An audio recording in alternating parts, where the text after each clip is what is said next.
Teman-teman sekalian, Islam agama yang sempurna. Tidak ada rasisme dalam Islam. Nggak ada lagi dalam Islam itu tradisi kecuali Islam.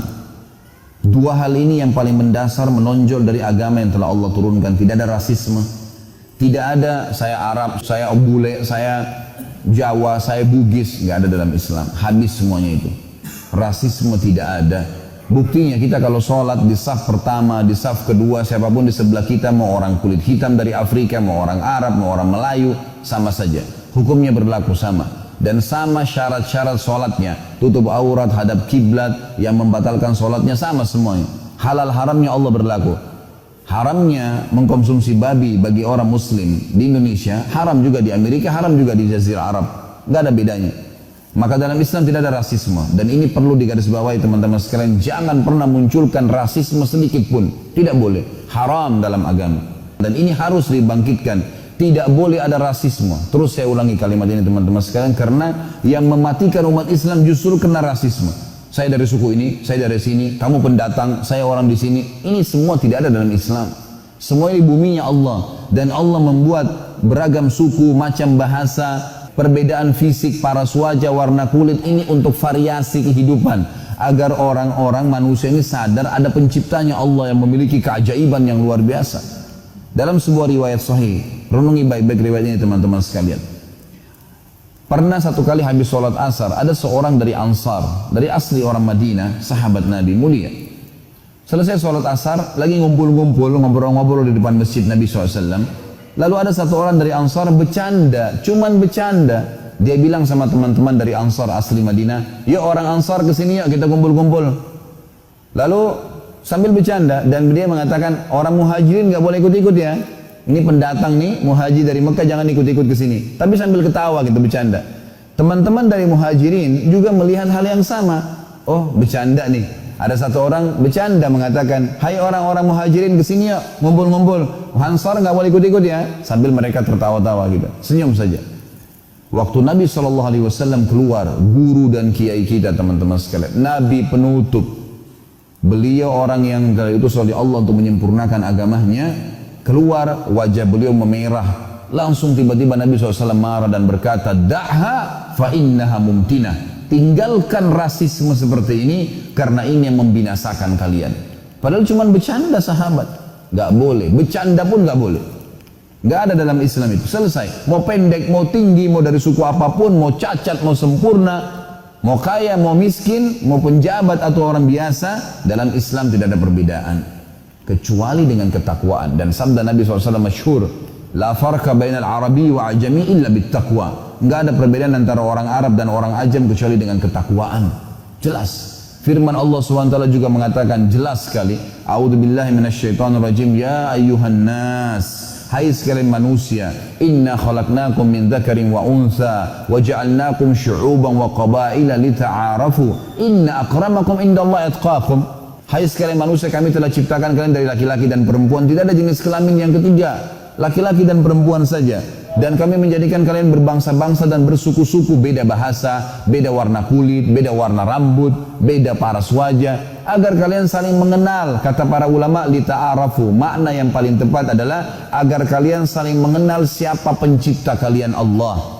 Bukan hanya sekedar mengenal, menikah, berteman, bukan cuma sekedar itu, melihat keajaiban Allah. Sesungguhnya orang yang paling mulia di sisi Allah adalah orang yang paling bertakwa, yang paling patuh sama Allah, maka dia yang paling mulia. Teman-teman kalau belum tahu saya jelaskan. Kalau sudah tahu alhamdulillah. Luqman yang disebutkan dalam surah Luqman, itu teman-teman sekalian khilaf di antara ulama apakah dia nabi atau orang saleh. Tapi yang jelas disebutkan ciri Luqman dalam beberapa riwayat, orangnya dari padang pasir Afrika, kulitnya hitam pekat, badannya gemuk, orangnya pendek. Ini bukan aib bagi beliau, tapi Allah Subhanahu wa taala sebutkan namanya dan kekalkan dalam Al-Qur'an. Ini luar biasa karena ketakwaannya.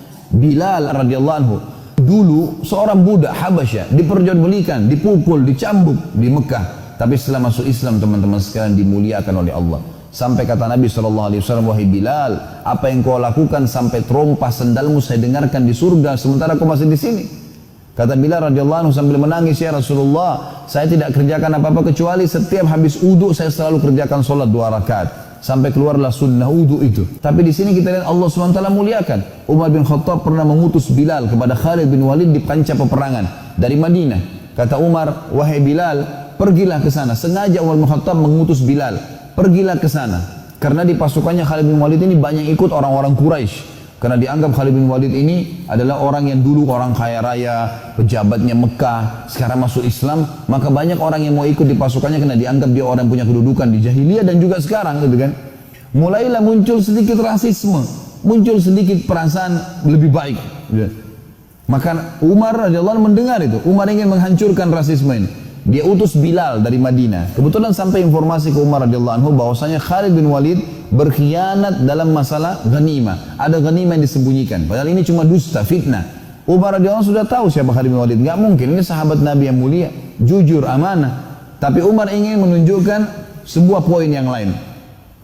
Maka Umar radhiyallahu anhu mengutus Bilal, mengatakan, Bilal, bawa surat ini kepada Khalid bin Walid di sana. Dan ingat, jangan bacakan surat ini kecuali kau sampaikan kepada dia salam saya dan katakan Amir Mu'minin Umar bin Khattab menyuruh engkau wahai Khalid meletakkan pipimu di tanah dan disuruh aku meletakkan kakiku di atas pipimu. Bilal waktu dengar itu, ya Amir Mu'minin, ini perbuatan yang berat. Khalid bin Walid disuruh letakkan pipinya di tanah lalu diinjak baru dibacain surat, itu nggak gampang. Gimana caranya? Dia juga bekas budak dulu di Mekah. Maka kata Umar, pergi dan laksanakan tugas saya. Pergilah Bilal sampai ke sana ketemu dengan Khalid bin Walid lalu berkata, wahai Khalid, Amir Mu'minin bin Khattab menyampaikan pesan sebelum baca surat ini, kau harus letakkan wajahmu di tanah dan saya injak wajah kau sambil saya baca ini. Oh Bilal sampai ketakutan sama Khalid bin Walid karena memang dulu punya kedudukan dan sahabat yang mulia, sekarang juga pimpinan perang. Maka Bilal kaget dengan imannya Khalid radhiyallahu anhu majma'in, sahabat yang sudah tertanam Islam dalam hatinya. Apa kata Khalid? Wahai Bilal, kerjakan itu. Dan itu benar dalam agama Islam. Jadi dia memang Khalid bin Walid juga sudah mencium di pasukannya ini ada sedikit muncul rasisme. Oh ini kita dari Quraisy nih, berarti kita lebih hebat gitu.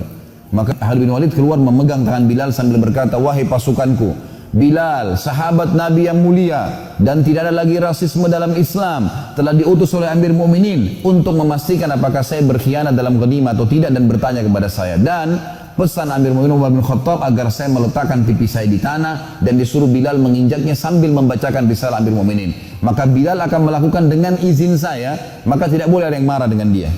Khalid bin Walid pun di tengah lapangan luas, di tengah-tengah pasukannya meletakkan pipinya di tanah sambil mengatakan, Bilal letakkan kakimu. Diletakkan di atas pipi baru dibacakan.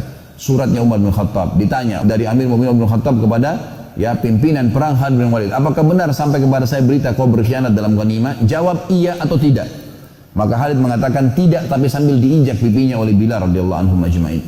Maka pada saat itu pun Bilal mengangkat kakinya dan mengatakan, berdirilah hai Khalid dan semoga Allah memuliakanmu. Tapi kita lihat teman-teman sekalian, bagaimana para sahabat memang menghancurkan rasisme. Ingat, sedikit muncul dalam hati lawan ini yang menghancurkan Islam.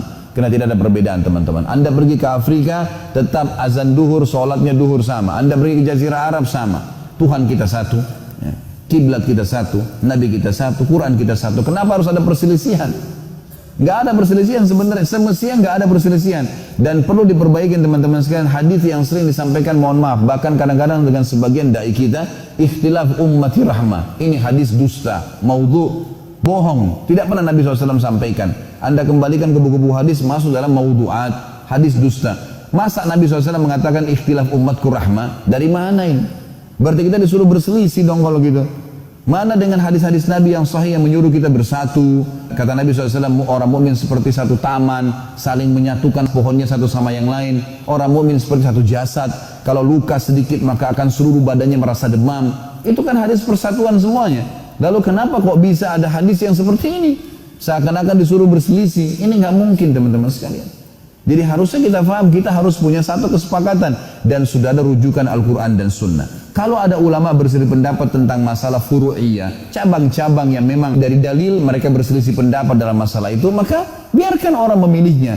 Dan kalau seorang penuntut ilmu mau baik, maka dia memilih dalil-dalil yang paling kuat tentunya. Kecuali kalau tidak ada dalil, baru kemudian kita menolaknya. Jadi mesti difahamin, hati-hati dengan rasisme. Rasisme kata ulama masuk dalam fanatisme kesukuan, fanatisme pendapat, ya, fanatisme bahasa, fanatisme kebangsaan. Ini semua berbahaya karena Islam tidak punya batas negara. Dimanapun kita masuk maka kita akan sama.